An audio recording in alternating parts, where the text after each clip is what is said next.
New tonight at 5 o'clock, the legislative push in Hartford. A rush right now to pass a budget and other legislation before time runs out this session. There's only 5 days left and still a lot that needs to be done. Yeah, that clock is ticking. It's ticking, Chief political reporter Susan Raff live at the state capitol for us with some new information about the budget from the governor. Susan, what's the latest? So much has changed probably in the past half hour. In fact, the governor and Democratic leaders both spoke about the budget agreement. They feel in some way they have made some ground. They said they feel a lot closer today than they did yesterday, but still no handshake on the state budget. One of the sticking points was MRSA, that is money to cities and towns, and whether it should be under the spending cap or over it. They've agreed on 50-50, so that definitely is progress. This is a pretty big budget for cities and towns and education. Here's what the House Speaker had to say just moments ago.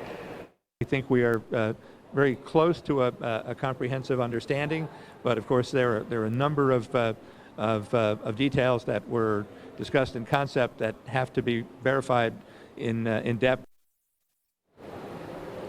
So again, both sides seem confident that they are reaching some kind of an agreement, but again, they have not actually seen the language. This is a 600-page budget, so what has to be done, they have to draft it and print it, and we're told both sides will take a look at it.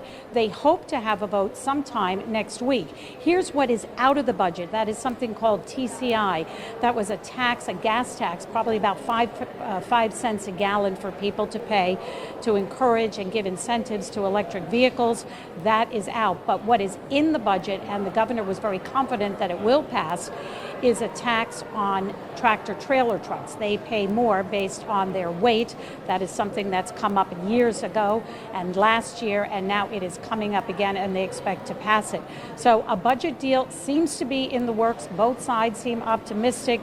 Can they get an agreement and vote in time? The answer today is yes. They hope to vote sometime next week. And coming up on Eyewitness News at 6, you'll hear from the governor and what he has to say about this budget deal.